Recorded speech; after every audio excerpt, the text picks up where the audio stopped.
Gracias a tu apoyo, en Abusat Shriners podemos devolverle la sonrisa a muchos niños panameños. Queremos seguir ayudando para que más niños panameños sigan sonriendo. Apóyanos con tu donación a través de Yapi. Abusat Shriners. Si rompes una hoja en 100 pedazos y lanzas al viento, será muy difícil restaurar. Nada será igual. Lo mismo puede pasar si tú no verificas, contrastas o eres preciso con la información que haces pública. Fueron 6 heridos y 2 víctimas mortales. Recuerda, la comunicación construye, no destruye. Periodismo responsable.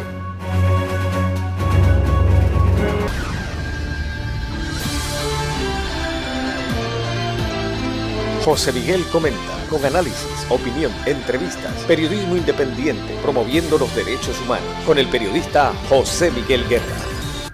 Mis amigos, muy pero muy buenas, bienvenidos todos y cada uno de ustedes a la sintonía de nuestro programa José Miguel Comenta. Estamos por acá por Belice, en Centroamérica. Estamos por acá para llevarles nuestro programa de hoy de José Miguel Comenta a través de Hispania, de la gran cadena exitosa de YouTube, de Facebook, de Instagram y también en la X. Muchas gracias por estar con nosotros, por compartir nuestras opiniones en sus propias redes y también darnos las suyas. Las nuestras pueden estar totalmente equivocadas. Bueno, estamos acá en este bello país muy biodiverso, con una exuberante belleza vegetal, muy verde y unos caudalosos ríos. Realmente Belice que se queda por fuera de todo. En estos días había la alerta de tsunami, decía que Honduras, pero Belice está al frente de Honduras, en la península de Yucatán, y no lo mencionan. Cuando los huracanes tampoco lo mencionan.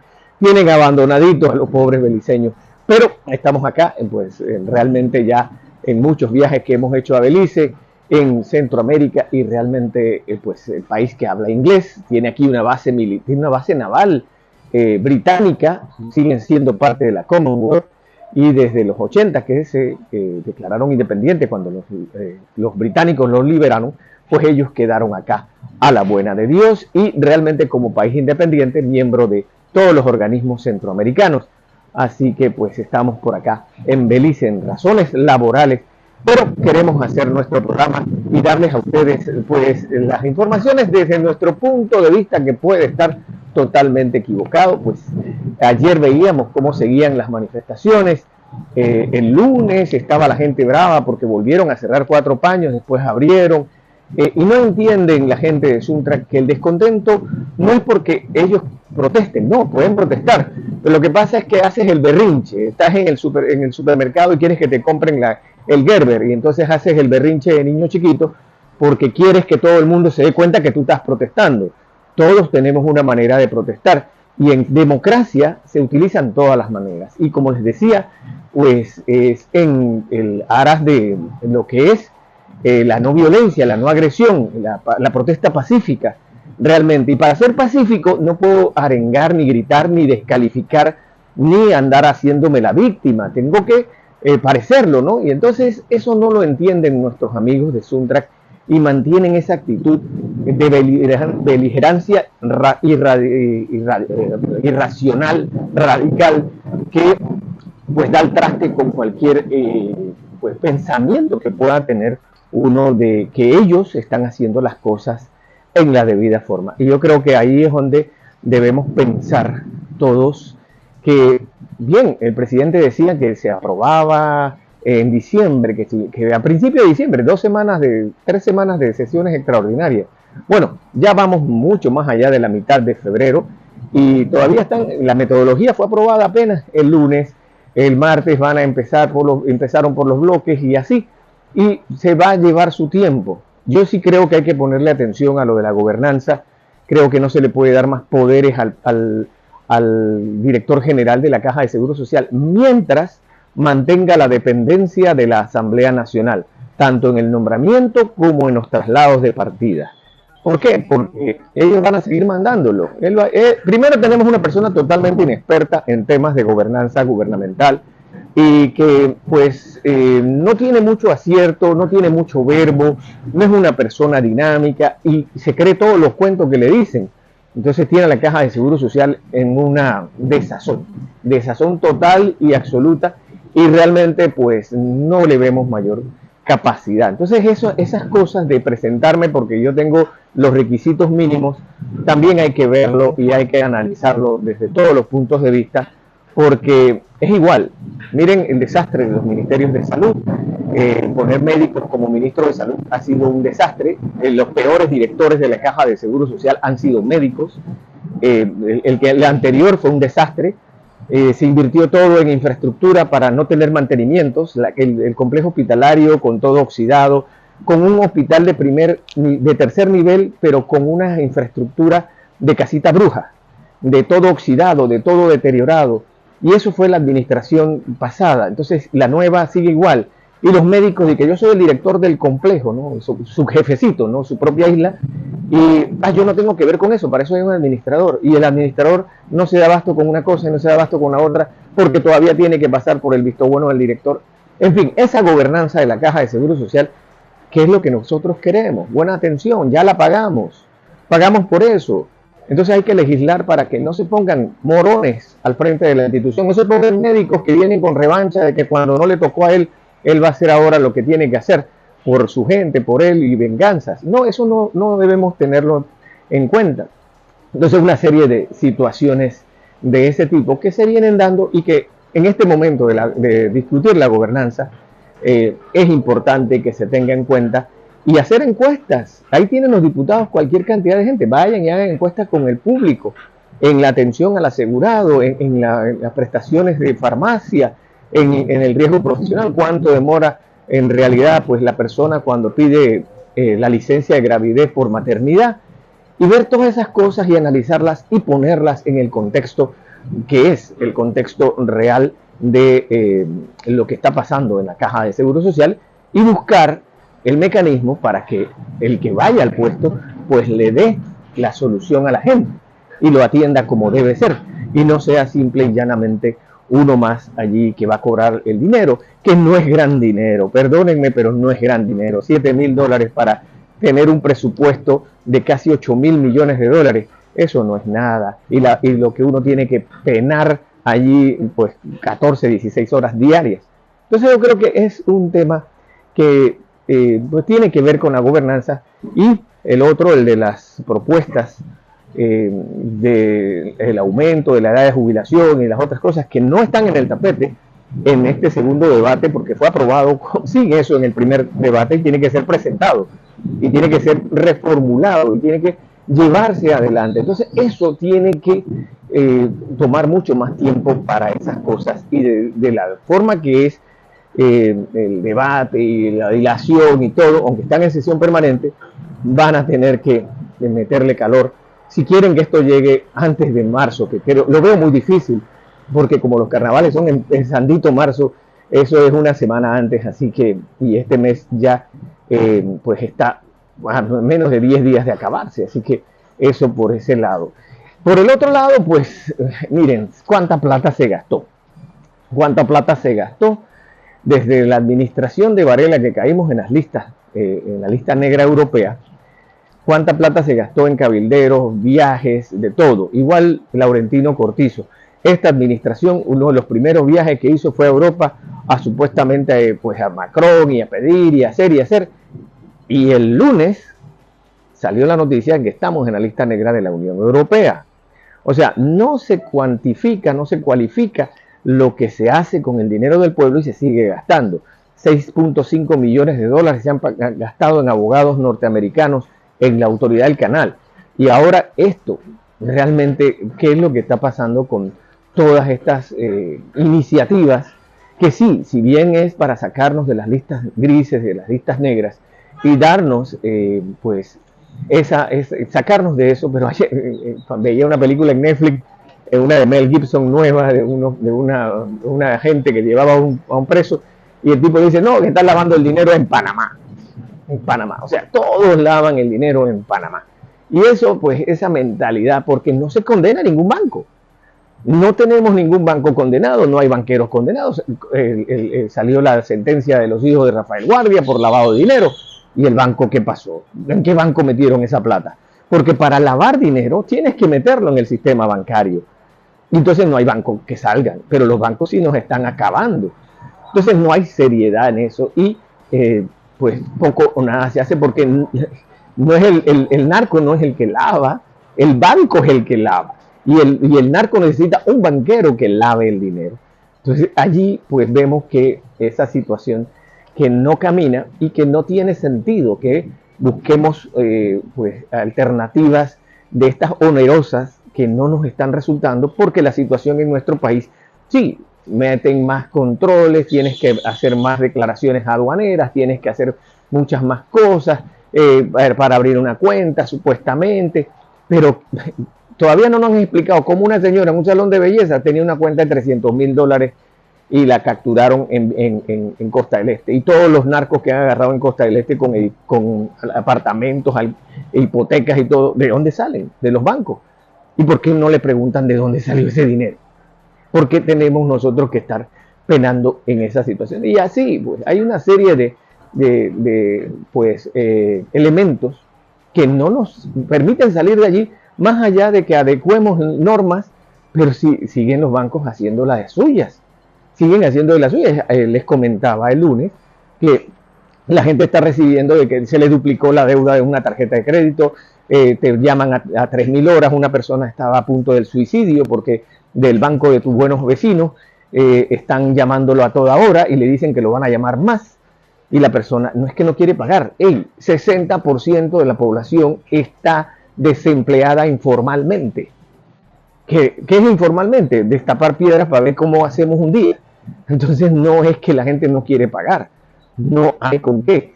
Le vemos eso a Laurentino Cortizo, le vemos eso a la administración del PRD y las malas decisiones que se tomaron en pandemia que quebraron el país y que no hemos podido superar ni llegar siquiera a los números que teníamos en el 2019. Pero ellos no lo entienden porque ellos están facturando y ellos son como Shakira, pues no lloran sino facturan. Entonces realmente esa factura, ¿a quién está beneficiando? ¿A quiénes están tratando de decirle que ellos benefician? A nadie. Y entonces el pueblo está esperando esto. Pero ahora, con este nuevo revés, el grado de inversión, las listas, las evaluaciones del mal desempeño del gobierno, por lo menos el presidente anunció, o salió anunciado ayer martes, que viene un plan de desarrollo. Después de 8 meses, 9 meses en el gobierno, vas a sacar un plan. Oye, pues Trump tiene al mundo revuelto en menos de un mes. Y así, vamos a ponerlo en un contexto de la crisis, de la Gran Depresión de los Estados Unidos, que fue en el 29, y en el 20 de enero del año 33 asumió Franklin Delano Roosevelt. En mayo ya él tenía un plan de carreteras hidroeléctricas, de construcciones, de utilizar dineros del Estado para construir muchas cosas con la empresa privada y así llevar al desarrollo del país. Tanto que ya en el 39 el hombre pues estaba hecho para la reelección y lo levantaron en hombros y no hubo ningún problema por eso porque trabajó. Y el New Deal de él pues dio resultado porque puso a la gente que estaba comiendo en ollas, en comunales y así, a trabajar. ¿Qué era lo que quería? Nadie quiere que le den subsidio, nadie quiere que le regalen nada. Yo quiero ganarme el pan con el sudor de mi frente. Entonces, eso es lo que es el New Deal acá. Y no hay New Deal para nosotros, ni hay chen-chen.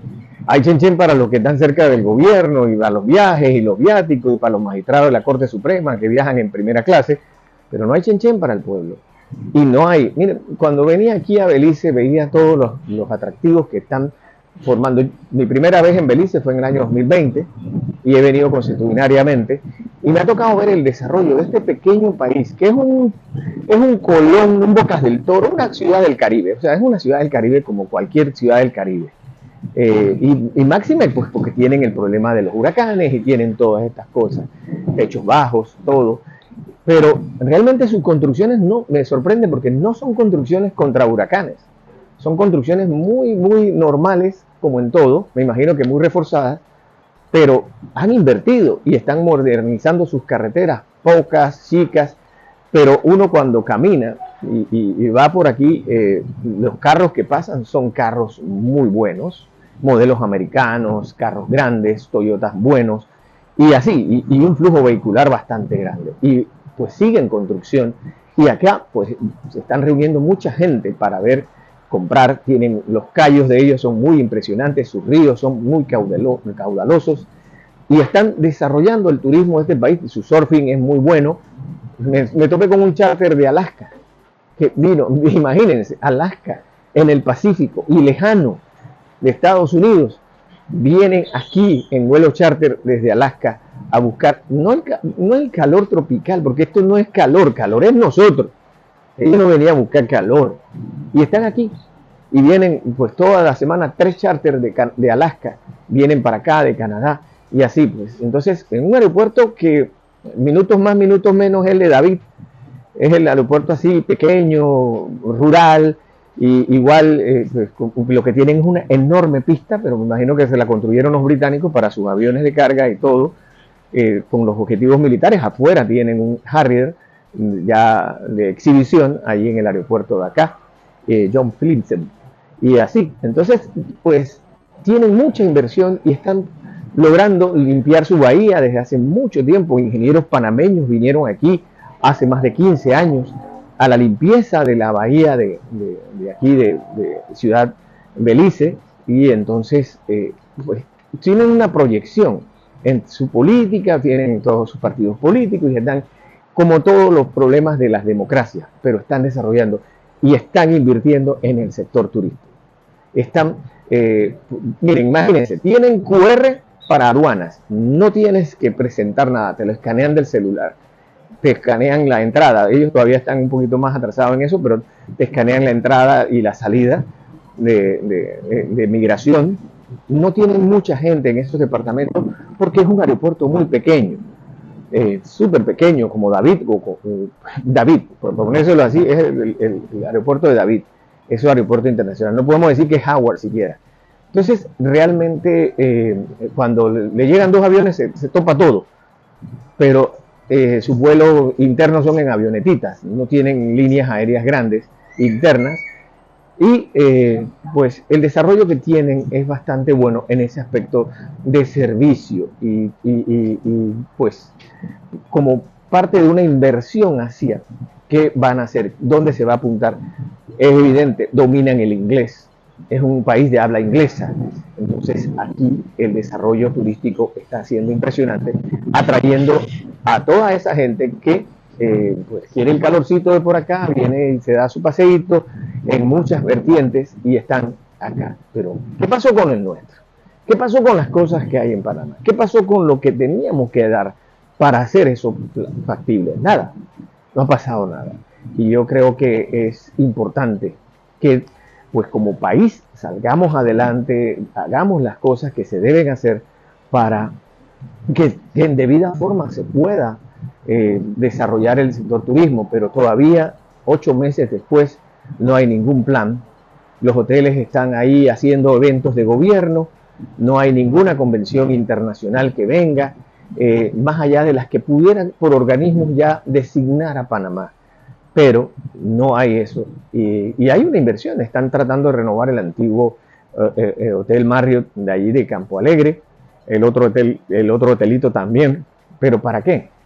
Para competir con lo que ya está, y los eventos no es que dejen, a la hotelería no le deja mucho, el hotel es para los hospedajes, y el turismo se mide con la pernoctada, el que se queda a dormir en el hotel o en un hostal, ese que se registra como turista, ese es el que se queda, no el que viene en un crucero. Los cruceros casi no aportan nada porque lo tienen todo allá en el crucero, una que otra compra en la calle, pero más allá de eso no. Entonces, ¿qué es lo que debemos hacer para eso? Todavía no sabemos. Nuevas autoridades, misma desidia, sin control, y aunque Salo Chamate está allí, pareciera que no puede moverse mucho del espectro de la directora de la administradora de turismo, y las cosas están atrás. Y encima estas malas noticias realmente no podemos con esto, no podemos seguir con esto. Bueno, es ese tema, y de verdad cuando hace unas semanas, miren el atraso que tienen los medios normales. El lunes publicaron lo del resultado de la Facultad de Medicina, que nosotros le habíamos adelantado semanas y pico atrás, de cómo había sido que pocos muchachos de las escuelas públicas habían logrado pasar el examen. Eran 200 cupos y eran más de 1.500 los participantes. Llegaron, pasaron la mayoría, 190 y tantos de las escuelas privadas, 170 y tantos de las escuelas privadas y los otros de las escuelas públicas. Igual en la Facultad de Odontología. No hay para dónde. Muchas cosas de la currícula no se quieren analizar porque evidentemente necesita capacitación, preparación y resultados. Y la dirigencia está pensando en cerrar calles y en destruir y en anarquía y no en capacitarse para poder tener mejores resultados. Esto ha dejado al descubierto, como lo decíamos hace 2 semanas, que el sistema educativo público, pues con este arrastre de la pandemia, de las huelgas interminables, de la locura que han hecho, han causado un gran daño a la generación de jóvenes que estudian en las escuelas públicas y que realmente los que son cerebros van a seguir adelante, pero la instrucción en las escuelas públicas ha venido deteriorándose en gran medida y se fortalecen las escuelas privadas. Y bueno, de todo aquel, decían por allí en la nota que así que la clase media, no, mira, para ser clase media tú necesitas tener una empresita, todo lo demás. Tú puedes ser un empleado profesional que gana bien, pero no eres clase media porque tengas un carro, aspires a tener una hipoteca. No, eso no es clase media. Pero bueno, la contabilidad como siempre la hacen al revés. Quieren decirnos que hay 9.5% de desempleo y 49.5% de empleo informal. No, todos, 60% de desempleados informales. Eso es lo que somos. Entonces hay que llevar la nomenclatura. No es buenos días, no existen muchos días. Existe un solo día y es buen día. Entonces nos han llevado por donde les da la gana y ya es bueno que nos sacudamos eso y no sigamos en esta senda de esto. Pero bueno, como este es un especial desde por acá, desde Belice, yo quiero pues participarles que vamos a tener este resumen internacional. Quiero que conozcan un poco de cómo era Cuba antes y lo que ha hecho la desidia y la destrucción total de Cuba con parte de la responsabilidad de los Castro que con su sistema lo llevaron al desastre. Y pues también la gente qué opina de sus expectativas de eso. Un resumen de todo lo que está pasando con Ucrania, la posición norteamericana, la posición europea. Los europeos parece que quieren seguir peleando, no quieren paz. Mejor un mal arreglo a un buen pleito. Aparte que lo están financiando los gringos y quieren decirle a los gringos, pongan la plata, pero ustedes no deciden cómo se hace esto. Bueno, Europa nunca ha servido para nada. Absolutamente para nada. Los franceses son los primeros en rendirse, los holandeses, los belgas son los primeros en rendirse. Polacos no le duraron a Alemania ni 4 días ni a Rusia, que fueron los dos que lo invadieron. Y así. Y Rusia no ganó porque tenía superioridad en muchas cosas, sino porque masacró, como está masacrando en Ucrania, a su ejército. Más de 800.000, 500.000 muertos en 3 años, ni 3 años de la invasión a Ucrania. Y así. Entonces quieren decirle a los que ponen la plata cómo es que se van a tocar las canciones y qué canciones se van a tocar. Y tienen que ponerse de acuerdo. En tanto, pues Israel sigue en la expectante de que devuelvan a las personas. 25 de los secuestrados están muertos. Ya hablaron de que van a entregar los 25 cadáveres de los secuestrados del grupo que también es como Suntrak. Tira balas de amor, secuestra con cariño, viola con amor a todos y mata pues llevando a la extrema unción. Pues esos son los grupos terroristas que se quieren apoyar. Y pues el compendio de noticias de migración, también de la región latinoamericana, y por ahí tengo algo que les va a encantar, lo de la pollera. Se me quedó eso de vuelta de nuestra pollera, cómo la venden a nivel internacional, aunque no es un traje típico, es un traje muy costoso y realmente pues para que lo vean. Así que los invito a que vean este resumen internacional y nosotros regresamos para la despedida. Es rico y próspero en la primera mitad del siglo XX. Pasó de esto a esto. de ser una posible potencia mundial a ser catalogado como el país más pobre de América Latina. De ser un país al que todos querían irse a vivir, pasó a ser el país del que todos quieren escapar. Antes de 1959, Cuba era uno de los países más desarrollados de América Latina, y presentaba unos índices socioeconómicos superiores a los de muchas regiones del centro de Estados Unidos o del sur de Europa. En aquel entonces se conseguían grandes cosas en Cuba. En 1889 se instaló en Cuba el primer sistema de alumbrado público de toda Iberoamérica. La primera demostración mundial de una industria movida por electricidad tuvo lugar en La Habana en 1877. En 1900, antes que en ningún otro país de Latinoamérica, llegó a La Habana el primer automóvil. En 1937, Cuba decretó por primera vez en Iberoamérica la jornada laboral de 8 horas y el salario mínimo. El primer edificio del mundo construido con hormigón armado fue el Foxa de La Habana, construido en 1952.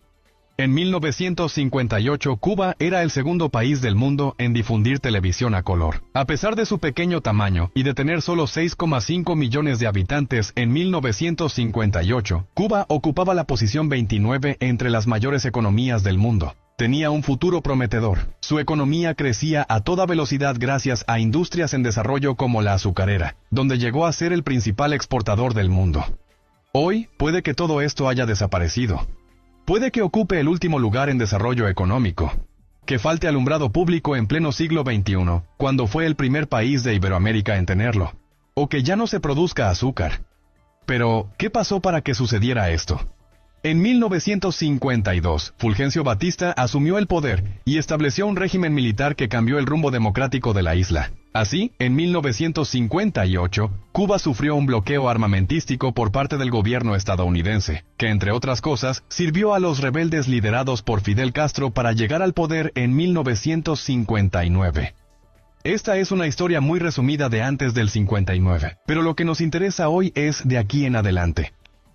¿Qué habría pasado si Cuba hubiera seguido el rumbo democrático que torció Batista? ¿Te imaginas el desarrollo que tendría Cuba hoy en día? Con la necesidad de restablecer el orden democrático en el país, el pueblo cubano vio en el movimiento revolucionario dirigido por Fidel una salida para restablecer la democracia que él aseguraba perseguir. Múltiples veces aseguró que no era marxista ni comunista, y que solo buscaba la democracia y la justicia social. There is not communism or Marxism. ¿Fue así? Veámoslo. Al llegar al poder, se hicieron evidentes sus planes: aumento de los salarios, reducción de los alquileres, bajada de las tarifas eléctricas y expropiación de las tierras de gran tamaño de empresas extranjeras, que fueron convertidas en propiedad estatal. Esto último significó que todas las inversiones de empresas extranjeras, en su mayoría estadounidenses, pasarían a estar controladas por el gobierno cubano. Esta expropiación deterioró las relaciones con el gobierno norteamericano, a lo que se sumó la asociación comercial entre Cuba y la Unión Soviética en la época de la Guerra Fría, lo que llevó a la instauración de un embargo económico contra la isla que prohibía comerciar con Cuba cualquier producto norteamericano. Hasta hoy el gobierno cubano culpa de su situación de miseria a este embargo económico. ¿Es esto real? A partir de este embargo y los lazos formados en 1960, la isla empezó a establecer una relación de dependencia económica y política con la Unión Soviética. El régimen de Fidel Castro había nacionalizado toda la economía, y no ocultaba que era socialista. El Estado fijaba precios y determinaba qué se producía y qué no, lo que distorsionaba la economía. Las empresas no disponían de los medios necesarios para alcanzar la producción asignada y las fábricas recién construidas cerraban por falta de componentes. Por otro lado, todo el mundo tenía garantizado un puesto de trabajo, pero esto significaba que algunas empresas tuvieran a más personal del necesario, o que en otras la productividad fuera muy baja. Estas medidas populistas atentaban contra las leyes básicas de la economía y el mercado, ya que detrás de cada producto o industria hay un valor agregado, una competencia y una demanda que solo el productor conoce, y que equilibra el libre mercado. A esto hay que sumar el éxodo de profesionales capacitados que empezaron a emigrar de la isla hacia Estados Unidos y otros lugares, lo que agravó este problema, ya que los puestos directivos se elegían en función de la lealtad a la revolución socialista y no por méritos, experiencia o conocimientos. Todo esto causó un desastre económico que padecen hasta el día de hoy. Con la caída de la Unión Soviética, la isla se quedó sin una industria desarrollada, sin combustibles, sin nada. Fueron tiempos oscuros para la isla, después de la época en la que la Unión Soviética les proveía de todo y gracias a la cual lograron sobrevivir. En ese momento, la isla cayó en una crisis que dura hasta hoy, y que cada vez va a peor. Para que se hagan una idea, cuando se disolvió el campo socialista en 1991, el Producto Interior Bruto de Cuba cayó casi un 40%. Los años siguientes fueron una etapa muy difícil para el pueblo cubano. Una época de decadencia económica conocida como el Período Especial. En esta etapa era normal que los cubanos de a pie no encontraran qué comer y que pasaran los días sin electricidad, lo que provocó que decenas de miles de personas huyeran de la isla. La economía cubana se recuperó años después, cuando se comenzó a liberalizar tímidamente las actividades económicas y la inversión extranjera. Se legalizó el dólar y se autorizó el autoempleo para unas 150 ocupaciones. Así surgieron nuevos hoteles, restaurantes, clubes nocturnos y pequeños comercios en La Habana. La economía cubana tuvo una ligera recuperación gracias a estas políticas, pero no fue suficiente. Lo que permitió que el régimen socialista sobreviviera fue su alianza con Venezuela cuando Hugo Chávez llegó al poder en 1998. Tal como había sucedido con la Unión Soviética, Venezuela se convirtió en el aliado comercial y diplomático más importante de Cuba. Le suministraba petróleo a bajo precio y otras ayudas que entre 2002 y 2011 equivalían a más de $80.000 millones. Cuba pasó de depender de los subsidios de la Unión Soviética a depender de los subsidios de Venezuela. Cuando la situación de Venezuela se empezó a deteriorar después de la muerte de Hugo Chávez, lo hizo la de la isla. Esto, la falta de libertad y cambios en la política económicas del país, las múltiples deudas y la crisis de la COVID-19 hicieron de su economía fuera igual a nada. En la actualidad, es un país con una gran parte de su población en situación de pobreza. En 2023, la empresa Data World reveló que Cuba era el país más pobre de América Latina, por delante de Venezuela y Honduras. En 2022, la isla ya había sido catalogada como el país con la economía más miserable del mundo, según el índice anual de miseria Hanke, y para 2024 la situación de pobreza extrema medida en Cuba había crecido hasta el 89%, el peor dato de su historia. El país se encuentra en su peor crisis económica, y algunos incluso argumentan que es peor que la sufrida en los años 90. Un pueblo cansado que siempre había vivido con solamente las necesidades básicas cubiertas, ha agravado su situación desde el periodo pandémico de 2020. La caída de los salarios, que nunca alcanzaron para vivir, una mala alimentación, el deterioro de los servicios públicos, una de las inflaciones más altas del mundo, cortes del servicio eléctrico días seguidos por averías y falta de combustibles, de los que depende en un 99% la generación eléctrica del país, falta de insumos médicos y una diferenciación de clases cada vez mayor. La caída de turistas a causa de la pandemia aumentó las dificultades económicas de la isla, como podemos observar en las cifras. En 2022, República Dominicana superó la llegada de turistas a Cuba en 5.25 veces, y solo Quintana Roo en México la superó 14.68 veces. La cifra que refleja todo esto actualmente son las protestas como la ocurrida el 11 de julio de 2021, donde muchos cubanos salieron a la calle a protestar, y que han dejado miles de presos políticos a causa de la falta de democracia y libertad de expresión en la isla. El mayor éxodo migratorio de su historia en 2022. Muy lejos de las decenas de miles de personas que se arriesgaron a cruzar el mar en balsas precarias en busca de una vida mejor en la década de los 90. Solo entre 2022 y 2023, la población cubana en la isla se redujo en un 20%, lo que supone casi 2,5 millones de personas, menos que los 11,1 millones de 2021. Solo a Estados Unidos han llegado al menos 533,000 cubanos en 2022 y 2023, por lo que la actual crisis migratoria es mucho mayor que los 300,000 que huyeron en los primeros años de la revolución, a partir de 1959. Esta supera los 130,000 del éxodo de Mariel en 1980 y los 35,000 del éxodo de los balseros en 1994. El éxodo migratorio llevó también a la caída de las remesas, una de las fuentes de ingreso de divisas que le quedaba a la isla, que ha caído un 3.3% este 2023, siendo el único país de América Latina donde ocurrió esto. La economía cubana se ha estancado completamente y los datos se reflejan en su PIB, que todavía no da indicios de querer recuperarse del periodo pandémico. Entonces, ¿crees que la decisión que cambió el rumbo de la isla fue la de nacionalizar todas las empresas del país, entre las que se encontraban las empresas norteamericanas?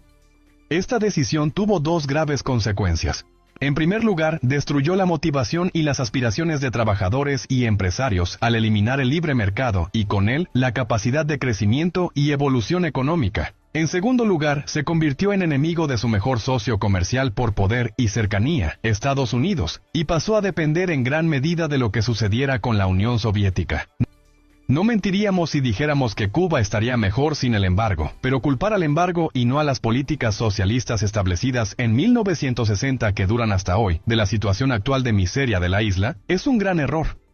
El problema es que el gobierno cubano no paga sus deudas externas. En total, acumula 30.000 millones en deuda externa, a los que se puede sumar la deuda que tienen con Argentina desde 1983, una deuda de más de 50 años y que podría ascender a los 4.000 millones de dólares. Esta cifra es aún más alta para China, que ya ha cerrado muchos lazos comerciales con la isla y le ha recomendado que cambie su sistema económico de planificación central. ¿Y qué decir de la deuda que tienen con Rusia, que procede de la época soviética y ascendía a unos 35.000 millones de dólares, de los cuales Vladimir Putin ha decidido condonar el 90%.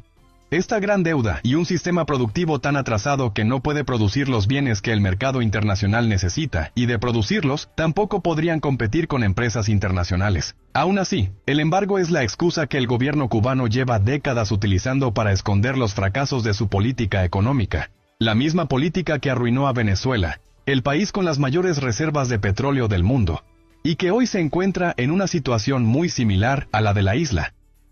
En 2023, el Producto Interior Bruto cayó un 2%, por lo que su economía todavía no se ha recuperado de la última crisis provocada por la pandemia de la COVID-19, mientras que el mundo ya lo ha hecho. Cuba, por su parte, se hunde.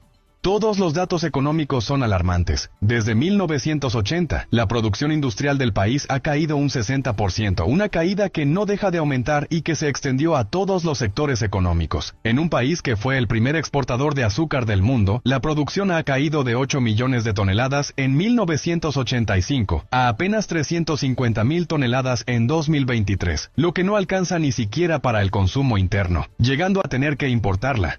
Así de mal se ha llegado a manejar la economía cubana. Esto no solo ha pasado con el azúcar, sino también con casi cualquier producto que el país ha producido. La inflación arremetió contra la isla desde que se implementó la mal llamada Tarea de Ordenamiento Monetario, una ambiciosa reforma económica y monetaria que pretendía aumentar salarios y pensiones y terminó causando el efecto contrario. En la práctica, solo hizo que la inflación se disparara y que el poder adquisitivo de los cubanos disminuyera hasta tal punto que el salario mínimo son tan solo $8, con los que posiblemente solo puedan comprar un cartón de huevos para comer uno cada día. Este es uno de varios festivales que se viven en suelo panameño cada año. No son exclusivos de las fiestas patrias y se convierten en una vitrina para la pollera, uno de los más de 100 atuendos folclóricos que tiene el país. Uno de chiquitita lo llevan a conjuntos típicos, a festivales y nos va enamorando cada vez más. En Panamá es un orgullo para las mujeres vestirse de pollera. El traje es cosido a mano casi en su totalidad, elaborado por artesanas, de allí su alto costo que puede superar los $10.000 y dependiendo de la técnica, se puede terminar en 1 o 2 años. Y cuando uno tiene un pedido que es de apuro, no hay hora, se cuesta uno a la 1, 2, 3 de la mañana para terminar un trabajo.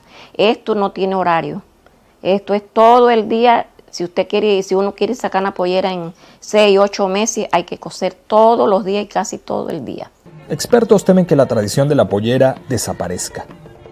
Nosotros hicimos un inventario para el patrimonio cultural inmaterial de Panamá y realmente relevos generacionales encontramos un 0.02% entre la edad de 9 y 18 años. O sea que es nulo casi el relevo, que es preocupante también porque ¿qué va a pasar dentro de 10, 20 años? Según los conocedores de este atuendo, no es un traje elitista, pero su alto valor ha hecho que el precio esté por encima del valor folclórico, lo que dificulta que se convierta en patrimonio cultural de la humanidad. Óscar Zulbarán, Voz de América, Panamá. El fiscal general adjunto Emil Boud avanzó para desestimar los cargos contra Eric Adams y busca quién será el nuevo fiscal que firme la moción, porque además de al menos 6 funcionarios del Departamento de Justicia, también renunció Danielle Sasson, la fiscal republicana que estaba al frente del caso en contra del alcalde de Nueva York y quien en una carta citada por Reuters le dijo a la fiscal general Pam Bondi que era inapropiado desestimar los cargos a cambio de la ayuda en materia de inmigración y que tenía planeado solicitar otra acusación por destrucción de evidencia contra Adams. El Departamento de Justicia ha reevaluado este caso y ha determinado que no debe seguir adelante. Hay buenas razones para ello. Los hechos del caso son claros. El alcalde nunca utilizó su cargo oficial para obtener beneficios personales. Si se comprueba que se trata de un intercambio de beneficios, es un delito, nos dice este abogado y exfiscal. Adams, que había sido acusado de 5 delitos federales de corrupción, podría volver a ser investigado. El problema es que hay ciertas fechas para empezar un proceso y normalmente en cargos como los que él tenía son 5 años. Entonces, en 4 años esa fecha ya va a haber pasado y no va a ser posible procesarlo por esos crímenes. Pero es posible que una administración nueva lo procese por nuevos crímenes. Varios demócratas han pedido la renuncia del alcalde y 4 de sus funcionarios podrían renunciar en los próximos días. Nueva York elige alcalde el próximo mes de noviembre y Eric Adams ha dicho que se postulará a la reelección, mientras la gobernadora de Nueva York, Kathy Hochul, que tiene la potestad de hacerlo, no descarta la posibilidad de destituir al alcalde o abrir una investigación administrativa. Ángela González, Voz de América, Nueva York. El precio de los huevos en Estados Unidos continúa en aumento debido a la gripe aviar, que sigue matando gallinas y obligando a algunos estadounidenses a cambiar sus hábitos de consumo. Un cartón de huevos solía costar $3.50 y ahora $6.50. Yo solía consumir una docena de huevos a la semana y ahora los como cada 2 semanas. El precio de pronto aumentó y es horrible porque es uno de los productos básicos. De $2 por docena antes del brote de influenza aviar altamente patógena en 2022, los estadounidenses pagaron hasta $7 en enero.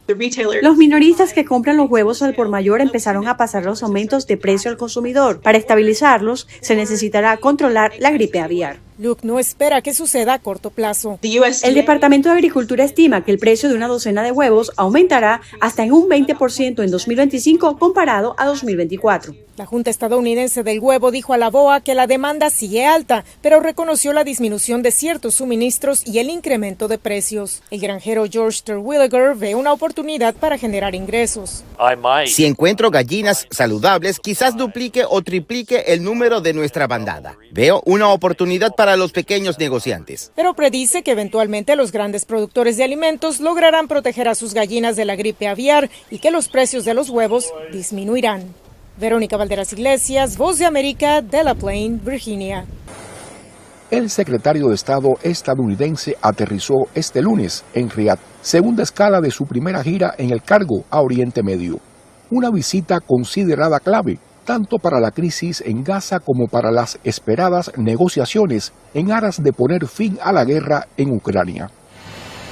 El jefe de la diplomacia estadounidense llegó a Arabia Saudita procedente de Israel, donde se reunió el domingo con el primer ministro Benjamin Netanyahu.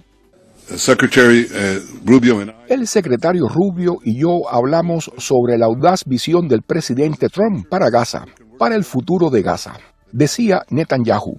Por su parte, Rubio instó a que el movimiento islamista Hamas debe ser eliminado.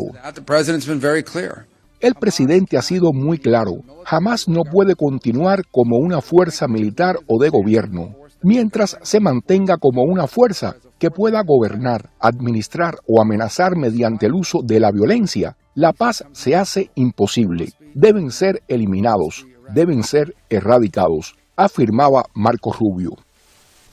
La visita del secretario de Estado a Israel se produjo horas después del 6º intercambio de rehenes israelíes por prisioneros palestinos.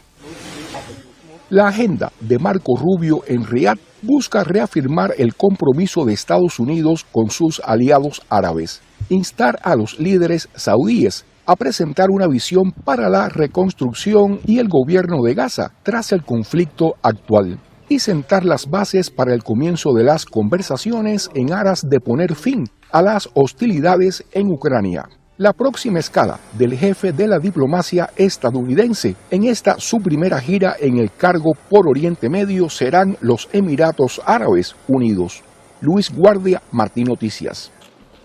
El presidente francés Emmanuel Macron ha convocado una reunión de emergencia en París. El propósito de este encuentro diplomático es definir una postura común europea y garantizar que el continente no quede excluido de las negociaciones de paz sobre Ucrania, luego de la intención de Estados Unidos de llegar a un acuerdo directamente con Rusia. No debe haber una división de la seguridad y de la responsabilidad entre Europa y Estados Unidos. La OTAN se basa en que siempre actuemos juntos y compartamos el riesgo, garantizando así nuestra seguridad. Ante este escenario, Reino Unido ha garantizado la disposición de enviar tropas de paz a Ucrania mientras se alcanza una estrategia unificada. Previamente a la reunión en Francia, el primer ministro británico advirtió desde Inglaterra sobre la amenaza rusa. A menos que logremos un acuerdo de paz, debemos asegurarnos de que Ucrania esté en la posición más fuerte posible. No sabemos qué sucederá a continuación y necesitamos tener respuestas realistas y creíbles sobre cómo cualquier alto el fuego, cómo cualquier acuerdo de paz que sea duradero, justo y perdurable. Por otra parte, Polonia ha instado a la Unión Europea, a Gran Bretaña y a Noruega a aumentar la inversión en defensa para garantizar la estabilidad regional. No podremos ayudar eficazmente a Ucrania si no tomamos medidas prácticas en relación con nuestras propias capacidades de defensa. Si Europa, y hoy lo es, no es capaz de equilibrar este potencial militar de Rusia, entonces debemos compensarlo inmediatamente. Polonia dice no enviar aún tropas a Ucrania, igual lo manifestó España. En estos momentos no hay paz y el esfuerzo tiene que ser lograrlo lo antes posible. Paralelo a la reunión de París, la Organización de Naciones Unidas discutió en Consejo de Seguridad las preocupaciones sobre la tensión en Europa Central y la búsqueda de salidas diplomáticas. José Perralete, Voz de América. Hoy se cumplen 500 días de guerra y el pueblo israelí se pregunta si continuar con la liberación de rehenes o retomar cuanto antes los combates. Porque las conversaciones con Hamas están estancadas. De hecho, este periódico ya habla de una guerra interminable y ahora hay gran incertidumbre si realmente se va a conseguir llegar a la segunda fase del acuerdo. Por eso hoy familiares de rehenes, médicos y todo tipo de israelíes han convocado manifestaciones en todo el país. Hoy el Parlamento israelí se ha llenado de familiares de secuestrados. Uno a uno han nombrado los 73 rehenes que quedan en Gaza y se han reunido con representantes políticos. La mayoría de ellos están de acuerdo con nosotros. Dicen que todos los rehenes tienen que volver lo antes posible, pero aún así se quedan sentados en silencio. Nuestra petición es que completen la segunda fase, que traigan a todos de vuelta y que acaben con esta guerra. Pero el país está dividido. De pronto un hombre se acerca y grita que el alto el fuego no sirve más que para favorecer a Hamas. A lo que los manifestantes le responden que debería sentir vergüenza. La concentración no se dispersa, sino que llega hasta la casa del primer ministro Benjamin Netanyahu. Los familiares de los rehenes liberados el sábado también se suman al debate político. Se nota la influencia de Trump. A mí también me da un poco de miedo porque hoy está con nosotros, mañana no sé dónde va a estar, pero sí, sin duda tenemos que decirle también gracias a él. Pero Trump también ha introducido la cuestión sobre la expulsión de los palestinos de Gaza, un argumento que ahora está siendo utilizado cada día por los ministros más radicales. Y algo que no estaba previsto y que hemos conocido en las últimas horas es que este jueves Israel va a comenzar a recibir los cadáveres de los rehenes que han muerto en cautiverio, algo que podría ser un buen síntoma de que efectivamente las conversaciones siguen en marcha. Pilar Cebrián, Voz de América, Jerusalén. Qué bueno es Dios, que me trajo una doctora que me entregara a la mochila con cama y estamos contentos, satisfechos, que Dios nos da lo que necesitamos diariamente. What's your name? I'm Dr. Washington. Dr. Washington. And what's your... Este agradecido indigente dice que lo que necesitan muchas personas como él es resguardarse del mortal frío. En Chicago, durante el invierno, las temperaturas suelen desplomarse hasta los 26 grados centígrados bajo cero y con el factor viento, la sensación térmica es aún más baja. Por eso, esta doctora jubilada tomó la iniciativa de comprar hace tiempo mochilas que se hacen cama, diseñadas por una compañía australiana para dárselas a la gente indigente que llegaba a su hospital con manos y pies congelados. Salvan vidas al proteger a la gente de hipotermia causada por bajas temperaturas del cuerpo y que provoca que se congelen y terminen con amputaciones o infecciones. La mochila pesa menos de 3 kilos, tiene aislamiento térmico y se instala en segundos. Su fabricante dice que la ofrece al costo sin obtener ganancia alguna. La meta de esta campaña es recaudar el dinero suficiente para fabricar 1.600 mochilas y regalarlas. 1.600 es el número de personas que viven a la intemperie según las autoridades locales. Enrique García Fuentes, Voz de América, Chicago. Tras la demanda interpuesta la semana pasada por 14 estados contra el Departamento de Eficiencia Gubernamental, una juez federal que convocó a una audiencia sin precedentes en un día festivo sopesa limitar ciertos accesos de ese ente recién creado sin confirmación del Congreso. Para saber si este nuevo Departamento de Eficiencia Gubernamental tiene o no la autoridad para hacer lo que hace e incluso si tiene la autoridad, si está más allá de la autoridad que existe. Quienes han sido empleados del gobierno federal alertan sobre la importancia del personal. Esos trabajos no los puede realizar realmente el sector privado porque siempre hay un margen de ganancia asociado a esos trabajos. Entre tanto, y mientras la Corte aguarda un reporte exacto del departamento liderado por Elon Musk sobre cuántos despidos han ocurrido y cuántos se prevén, el empresario sudafricano se acerca a la Agencia Federal de Aviación. El presidente Trump me ha ordenado que entregue un nuevo sistema de control de tráfico aéreo de primera clase, que será la envidia del mundo. Para lograrlo, necesito el asesoramiento de las mentes más brillantes de Estados Unidos. Demócratas alrededor del país protestan por los alcances que tiene Musk, un civil que no cuenta con la autorización del Senado, más ante reportes de que persigue información del Seguro Social que daría acceso a datos de contribuyentes. Si queremos hablar de quién le está quitando el dinero a la gente que lo necesita, tenemos los nombres aquí y sin duda vamos a seguir luchando. Musk continúa justificando su proceder. Según la base de datos del Seguro Social, estos son los números de personas en cada grupo de edad con el campo de muerte configurado como falso. Tal vez Crepúsculo sea real y haya muchos vampiros cobrando seguridad social. El presidente Donald Trump en repetidas ocasiones ha reiterado su apoyo a Musk y asegura que sus acciones son verificadas y respaldadas por su despacho. Laura Sepúlveda, Voz de América.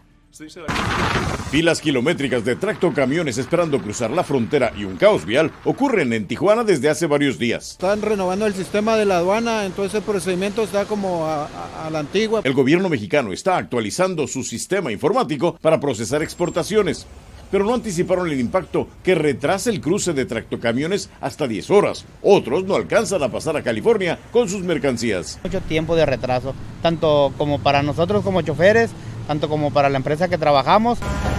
Las pérdidas no son solo para los choferes que ganan por viaje, sino para el comercio internacional de Norteamérica. Empresarios advierten que esta contingencia podría ocasionar el cierre temporal de fábricas en la frontera. La paralización momentánea o la reducción de los tiempos de trabajo, los horarios de las empresas, porque no hay espacio tampoco para guardar inventarios. Los choferes dicen que el acuerdo contra el fentanilo entre los presidentes Trump y Sheinbaum agrava la situación.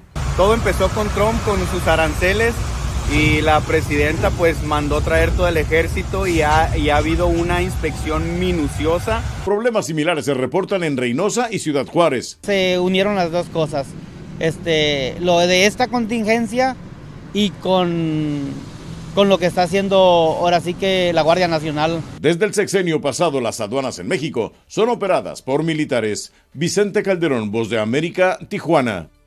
¿Qué tal? Un cordial saludo. Colombia tiene 4 de los panes más ricos del mundo: el pan de bono, pan de queso, pan de yuca y la almojábana. Productos tradicionales y típicos colombianos que se enlistan en los 50 panes más deliciosos del mundo, según Taste Atlas, el Google Maps de la gastronomía. Y yo me encuentro aquí con Edwin Castiblanco, chef y docente de la Universidad San Mateo, quien será el encargado de mostrarnos las recetas de estos 4 panes. Acompáñenos.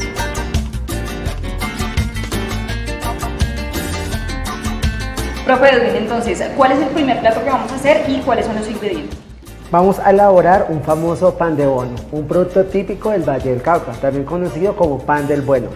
Este pan, o también conocido como masijo, se compone principalmente de un queso fresco madurado, que es queso costeño, que le aporta algo también de estabilidad. También puede llevar cuajada o queso también campesino, queso mucho más suave, también madurado.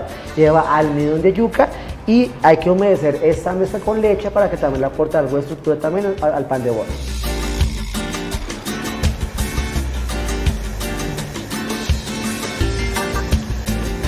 Vamos a colocar en la batidora el queso costeño, colocamos nuestro queso campesino y vamos a batir aproximadamente en segunda velocidad, aproximadamente en unos 4 a 5 minutos. El siguiente paso cuando tenemos nuestro queso molido es agregar en velocidad media o incorporar de manera uniforme el almidón de yuca. Este almidón le va a aportar principalmente un sabor característico al pan de bono después de hornear. Vamos a agregar la leche fría, poco a poco. ¿Qué es lo importante en ese punto? Lograr una textura totalmente suave y homogénea en la mezcla del pan de bono. Y este es el punto que queremos lograr en la mezcla del pan de bono. Principalmente una mezcla totalmente homogénea, compacta, que se puede moldear. La masa principalmente hay que darle un tiempo de reposo aproximadamente unos 15 minutos en la nevera para que ella principalmente se hidrate y tenga una mayor estabilidad. Luego lo que haremos principalmente es pesar unidades aproximadamente de 30 gramos de masa y vamos luego a hornear. Importante tener el horno previamente precalentado a 180 grados centígrados para cuando coloquemos nuestro producto totalmente me genere una estructura crujiente que debemos lograr dentro del pan de bono. Este pan de queso es un amasijo también típico en Colombia y es parecido a un pan horneado a base de queso. Tiene algo importante, no lleva nada de levadura, lo que lleva es polvo de hornear que hace que quede un poco más esponjoso después del horneo. Tenemos mantequilla, azúcar corriente, queso campesino previamente rallado o molido, harina de maíz amarillo, también puede ser también blanco, harina de trigo, polvo de hornear y huevo que también le va a aportar humedad a esa masa. Y así quedó nuestra mezcla del pan de queso, una mezcla totalmente consistente, una masa muy suave que se puede moldear directamente. Y ahora vamos a hornear.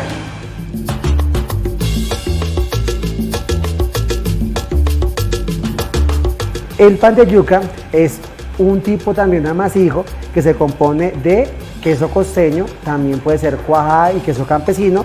Lleva almidón de yuca, fécula de maíz, también lleva una cantidad mínima de polvo de hornear, lleva huevo y leche.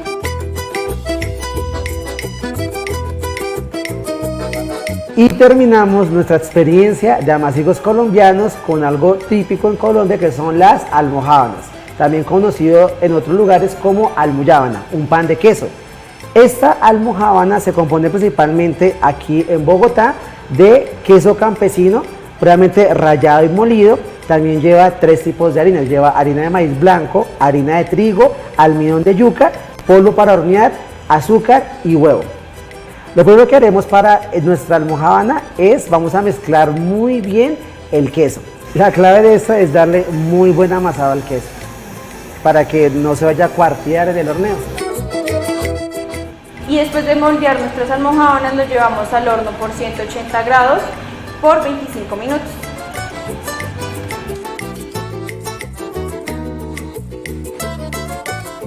Finalmente tenemos aquí los 4 platos típicos, estos horneados que nos ayudó a hacer el profesor Edwin en compañía de sus alumnos aquí en la Universidad San Mateo. Tenemos aquí el pan de bono, el pan de yuca, la almojábana y el pan de queso. Y yo me voy a quedar aquí disfrutando de estos 4 deliciosos horneados. Me despido desde la ciudad de Bogotá, Liz Castrellón, Voz de América.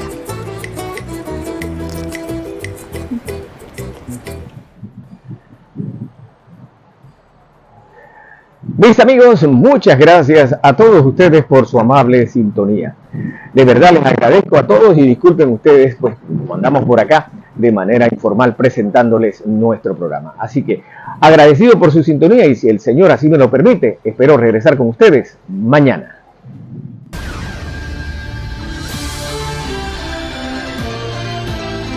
José Miguel comenta, con análisis, opinión, entrevistas, periodismo independiente, promoviendo los derechos humanos, con el periodista José Miguel Guerra.